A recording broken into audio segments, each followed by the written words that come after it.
Hi guys, my name is Pete Hammond. I'm going to moderate tonight, and thank you. How did you like Ella McCay? All right. So fun to see a comedy in a packed house too. Thanks for coming out. Without further ado, I want to introduce you to this terrific panel here. First up, she is a legendary casting director. This is one of 3 movies that she's done this year: Sinners, and Springsteen, and now Ella McCay. Please welcome Francine Maisler, casting director.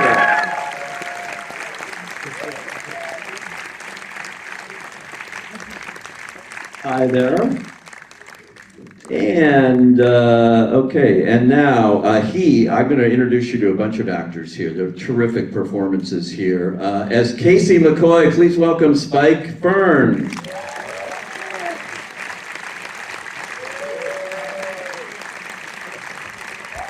All right. As Trooper Nash, Kumail Nanjiani.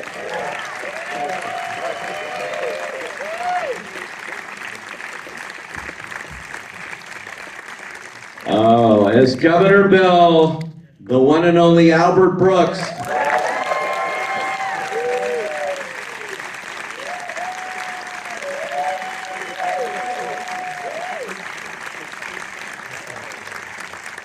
Have a seat, Albert. As Aunt Helen, so terrific in this and so many movies, Jamie Lee Curtis.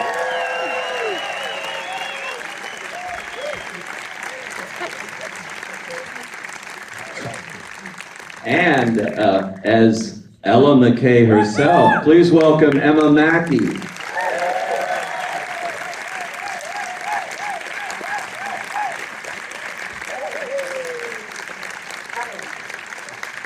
And the man who's the reason we are all here, writer, director, producer of so many great things, including this film, James L. Brooks.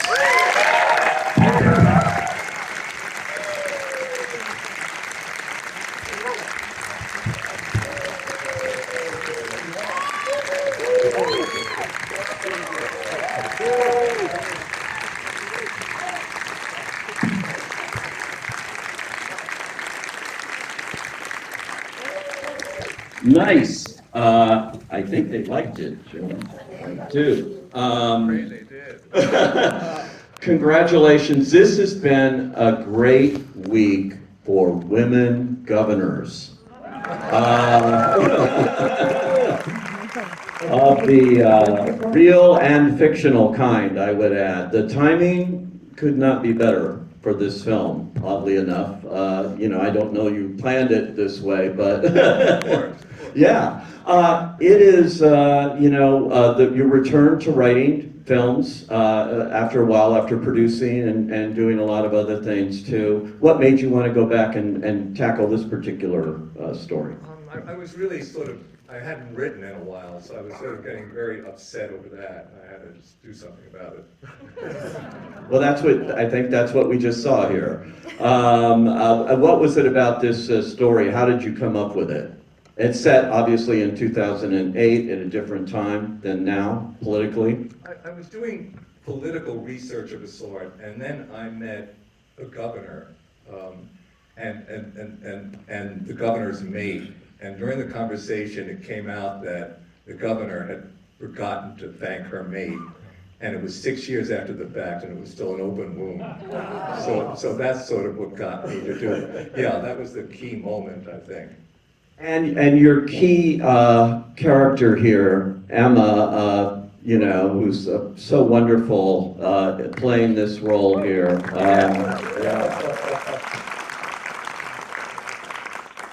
As Ella McCay, it's a very interesting kind of character because she's surrounded by all kinds of dysfunctional family, personal, professional, all kinds of things she goes through. Can you talk about how I just want to mention something here. Mary Richards, Rhoda Morgenstern, Aurora Greenway, Jane Craig, Holly Hunter's great role in broadcast news, Carol Connolly, Helen Hunt's in As Good as It Gets. You write women so well. You really do. Is there a trick to that? Do you do this intentionally, or are you just? I was raised by a tribe of women. Yeah, I was. It was my mom, and my mom had 3 sisters, and I had an older sister. Yeah. And so comes naturally in that. So, as your main person in this one, what was the inspiration there? I did a lot of research. I met some very good women who'd been governor, and it just, yeah, it just happened that way. Just digging. I sort of like the area of politics. I'm sort of a news junkie. And I just started to do blind research without knowing what I was researching for. And you know, then it worked out. Yeah. Look at this lineup of actors. These are just some of the stars. This is a this is a wonderful ensemble cast here that you put together with the help of Francine Maisler right down there at the end. Francine! Yeah. So tell me, some of them are not American, so they're British, French British, British, and you know, more British. Yes. Why did you leave me out? I am not. What do you think I am, Pete? This question is a trap. Yeah.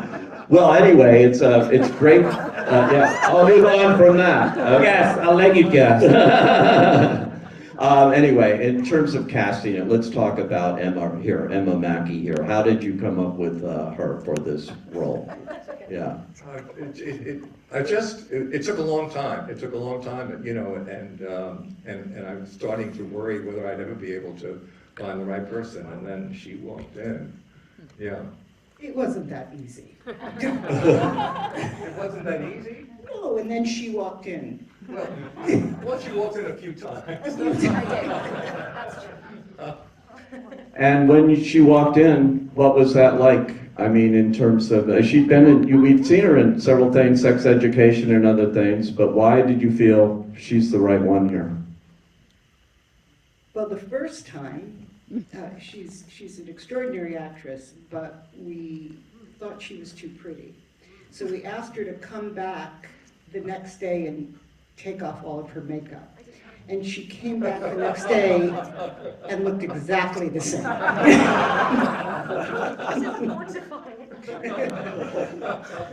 Jim, you speak too. What else? Jim, and if can I just add one quick thing? This is for myself, which is everything I learned about casting. If I've done well in my career, is because of Jim Brooks, and starting to work with him and learn from him, and so it really is all him. And I have to add Albert, watching your movies, and I always dreamed of being your casting director.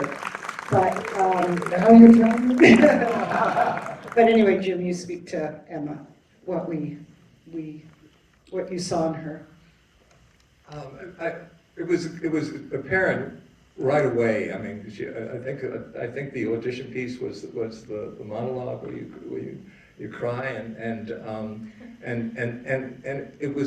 it was great, and I almost didn't believe it because we've been looking so long. So I think we did it again, and you know, on a different day, and it was hard to believe the quest was over because we've been at it so long. You sort of get used to just that's going to be the avenue you're looking the rest of your life or something, and then there she was. And you know, Emma, you age here from 16 to 34.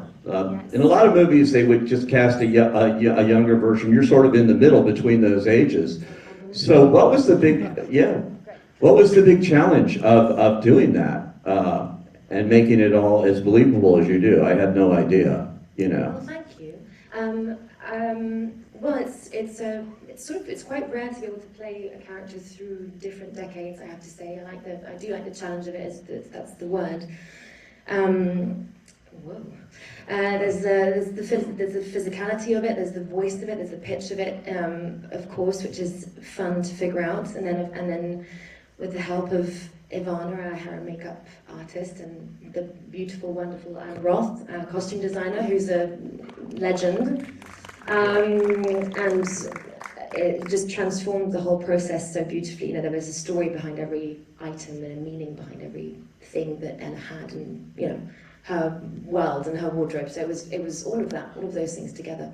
And then of course the words, you know, the words that are on the page and the feelings that are very much there, and we got to play with all things, and yeah. And you have a great dialect here, and you had a great dialect coach, I understand too. But is it true that they wanted you to only speak in the accent? Hey, Jim. Yeah, the powers that be here. Powers that be. Yeah, yes, but I did too. I mean, it makes sense, you know. It's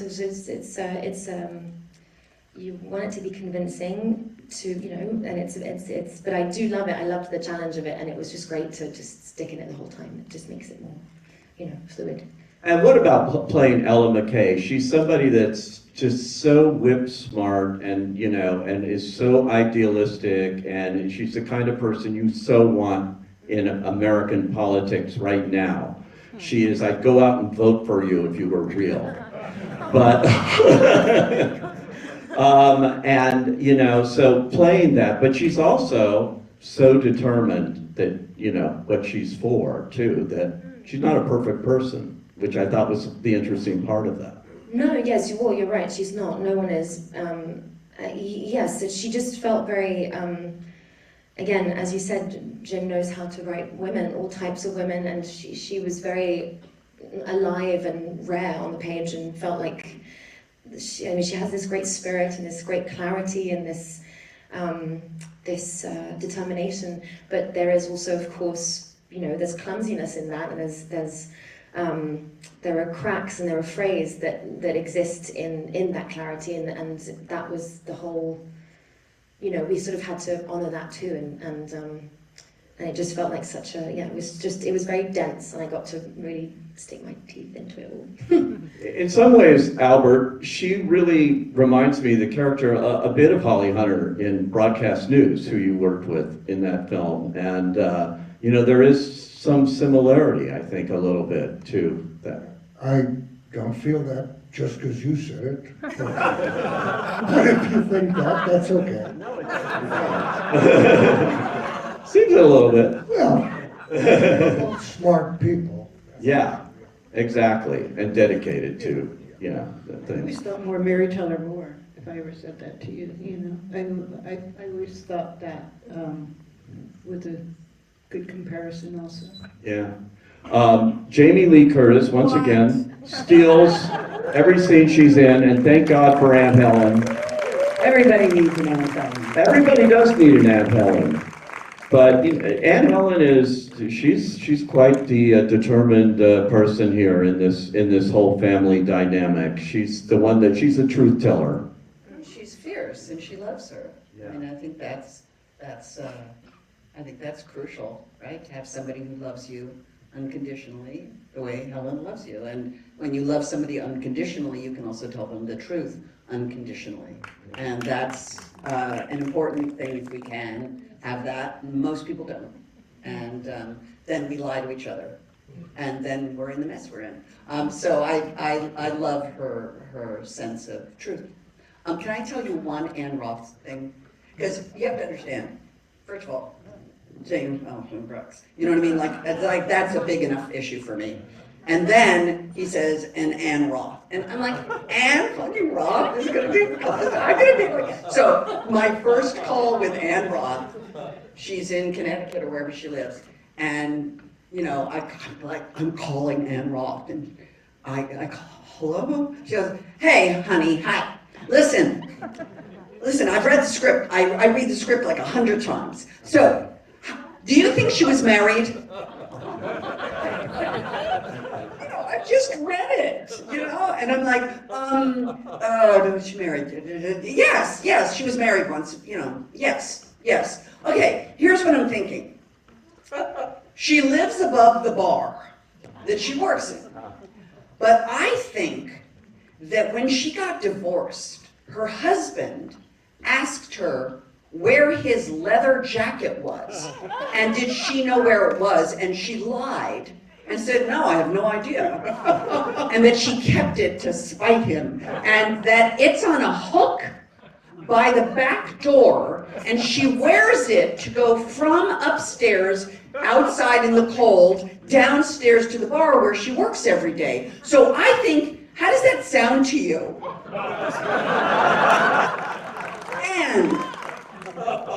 And that leather bomber jacket ends up being the shield that goes around Ella when Ella goes down to meet the politicos.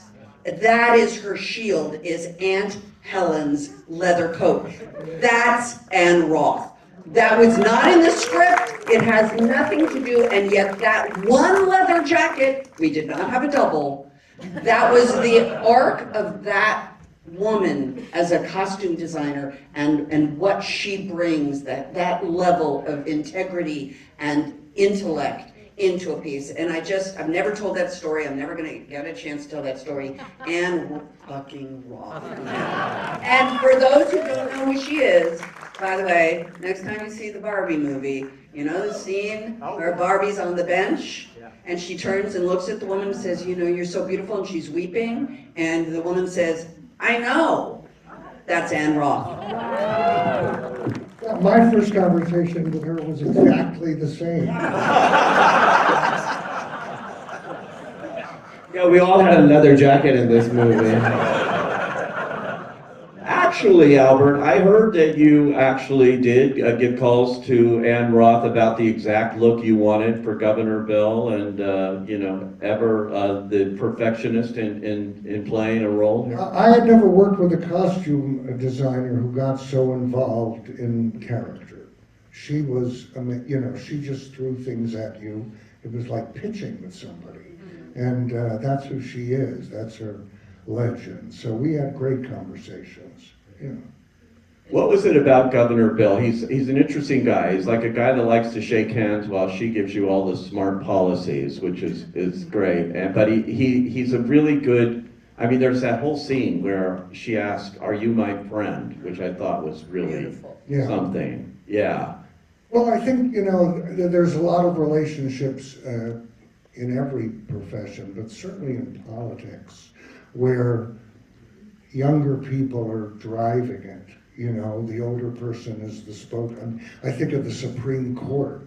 I mean, if we only knew how much work the clerks did, I would say every law that's ever been was written by a 25-year-old, and then they hand it to the older person, and they take the credit. So, he was pretty dependent on her. And I don't think if he wasn't leaving, he would ever want that to change. I don't think he would have, volunteered that job to her. But since he wasn't going to be there, she was the legal choice.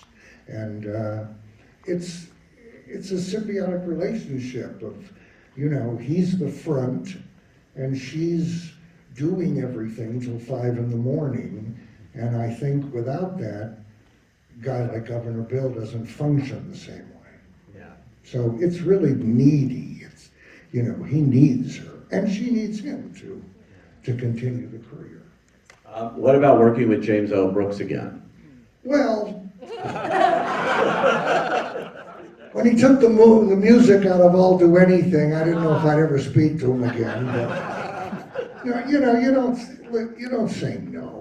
I've known Jim longer than anybody, and every time I've worked with him, every time I've gone out to dinner with him, you just do it. He's just, you don't need to read it. What are my questions? How many lines? I think I asked. Well, everyone counts. I have an AI that does that anyway. I don't have to literally do it. It looks at the script and says,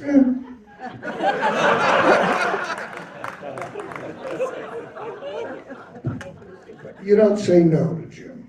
That's really it. I'm glad you don't. I mean, if there was anything, I wanted to see more of Governor Bill in this too. I mean, he's a great character. It's another great performance from you. You know, every time you turn up in a cast, people are, know you're gonna get something special here. I'm still living. Yeah, you're still doing it. You're still doing it. And Mr. Nanjiani right there, yes, as Trooper, yeah. That's kind of a tricky role too, because you're a confidant and that sort of thing, but in a lot of ways, you have to be an observer in this movie as well, and make it interesting, which you so do. You totally understand that relationship and why she wants to keep you around, even when she's elevated to governor. Can you talk about it? Oh, yeah. Yeah, for me, I sort of, my character is in service of Ella. I'm there because I really think she's pretty neat. And so for me, it's my job is just to observe and sort of take in everything she's doing and be really taken with her, It's sort of, the way I see her is how the audience sees her, I think. Yeah, so that's how I sort of approach that. I was like, my duty in life is to make sure that she is completely protected, kind of like Aunt Helen. Yeah. Yes. You are both definitely the protectors here, against all odds. Woody Harrelson's not here tonight, but a deadbeat dad she hadn't seen in 13 years. Her husband, he's great, by the way. Jack Loudon. Jack Loudon. You just love to hate this guy by the end of it and what he goes through. It was really that kind of dynamic. Was very believable. And then your dynamic with your brother here and Spike. Yeah. He was also British. Yes. Yeah, British, yeah. Yeah. Everyone's British. Yeah, exactly. But, so would you call him agoraphobic? He just doesn't want to go out, or not? What would you say? He's just heartbroken and he can't deal with life outside of the apartment? Yeah, I think he's just got a lot going on, to be honest. I mean, I'd wake up in the morning, take a hot shower, panically shake for about 3 hours, step on set, listen to Jim and play off Emma. And that's kind of how he was formed, I guess. Do you know what I mean? Just went in and had a play about, and yeah, now he's on there. But sorry, I'm very nervous. Sorry. You didn't have to do much acting in this part. Thank you. You learned the accent. When I first met Spike, he was like, we were all hanging out, and he was like, who are all these people and why is everyone so excited to meet them? I was like, Google their names, man. I was fully aware, actually. I knew who everyone was. Oh, man, okay, Francine, how did you find him? That's my outside just now. In the shower. We had an audition, and then this tape came in, and it was the most adorable, I hope you all agree, the most adorable human being, and I just fell in love with him. But I'm going to say this about Spike. So you're continuing to act like the character, but once I went out to dinner with you, and I realized that it isn't who Spike is. He's a very serious actor, and that this was an acting, you were in character. And I was so surprised because I thought it was just Spike, and he's still doing it right now, but he's an extraordinary young new talent that can do, I mean, is quite serious, and Trying to be, yeah. if we could understand him. Yeah. Let me change. But he did a lot of dialect work and to get it right, and right? Jim made you. There are so many wonderful actors on this panel, but anytime I see any of their work, I have the subtitles on. Albert, that's a little bit racist. I'm saying, but it's enjoyable. I like to watch movies like that.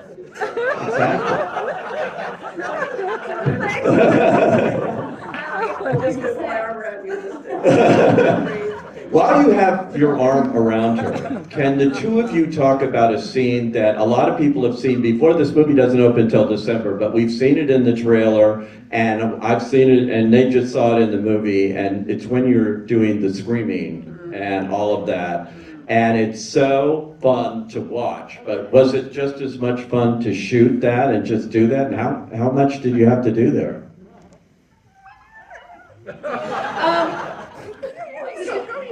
It was fun. It was fun. And that was my first on-screen scream. Quite hard to say that. So thrilling to just do it at you. No, it was great, and it wasn't originally in the scripts. Originally, there's that scene where Ella sort of stifles a scream, and Helen coaxes her and says, "Go on, you can do it," and she can't. And then Jim made it his absolute mission to get that scream out, and I'm so glad you did, because that moment warrants it. There's so much that's been happening, so much, consistently throughout this. It's just been motion. It's been so intense, and then finally there's this moment of release, and the fact that it's these two women going head to head doing it and releasing together is.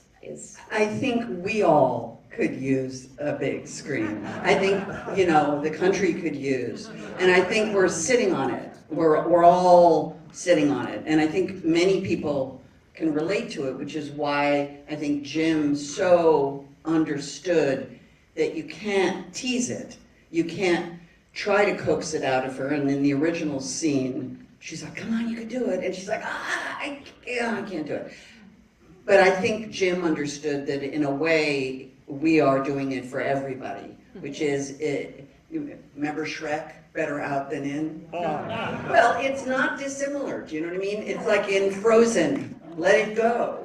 It's like the adult version of Let It Go, which is you have to let it out. You cannot, there's a book called The Body Keeps the Score, which is what we do when we swallow our feelings and we just take in all the trauma of our lives and we don't reconcile it in whatever way we can. And I think this is a metaphor for, really the world, that we need to let it out. We need to be able to let out a really good, frustrating scream and let it out and then get on with it. I feel it. I think you just whipped the audience up into a...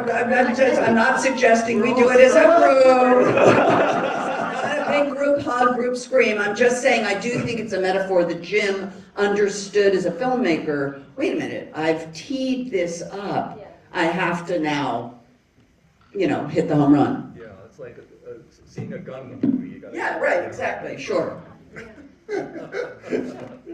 Well, Jim, let me ask you, this is, you said you wanted to sort of make a screwball comedy, or aspects of a screwball comedy of the 40s and 50s. Do any in particular in mind that you were thinking of that you wanted to bring back? Because it's so great to have comedy. Like I said when we started this, with a packed house here, this is how you need to see movies now. You can sit on your couch and watch it later, but see it in the theater. That's what comedy's made. Yeah, and the question? Is about screwball comedy that you wanted to bring that back here? Yeah. It's just that the 50s, Katharine Hepburn, Audrey Hepburn. they were monuments to something. They're monuments to a kind of comedy that holds up totally. And obviously there's some, but that was on my mind. That was on my mind, to have that spirit and have that energy, which was. And in this case, there's some dramatic, we didn't want to ignore the drama of the real lives either. Right. Well, you've never done that in your films. It's always a mix, and you hit the tones just perfectly, which is not easy to do in showing real human beings. But seeing comedies again, it's an endangered species. From me, just as a critic who sees every movie, you don't see that many of them. Why do you think I'm curious, why do you think that that's the one genre that's left movie theaters? I think it's because sometimes if one or two of them comes out and they don't do well, they suddenly say, oh, let's not do that anymore, let's go make something else. And I think that's why it suffered from that. I think every comedy that comes out, it's a litmus test now, it seems like. For studios, at least. This is a big studio picture. You just don't see comedy that much from big studios anymore, until one works. You know, Eddie Murphy, look at him. He's making all of his stuff for... But they're all making it for streaming. I know, So- yeah. We made Freaky Friday. Yeah, and it's a big Friday hit. in theaters this year. I'm just saying. All That's right, right. all right, it was one. Okay. You're right, that was a hit, and people wanted to see it, and they wanted to see it in the theater, so just sort of... Yeah. Yeah, but it would be nice, and, you know, thank you for continuing to do what you've done your entire career, everywhere, and keep it going. Well, it's getting harder to get the shot, to have an idea that's yours, and to get somebody to let you make it. So I think there was an energy to really appreciating the opportunity, you know, that really helped because it pushed you. Yeah. Well, I hope people are going to go out and see this when it opens on December 12th. I trust they will. And, you know, it's a fun movie. You can tell how this crowd liked it. Thank you all for coming out here. And Larissa, I love you. I'll call you later.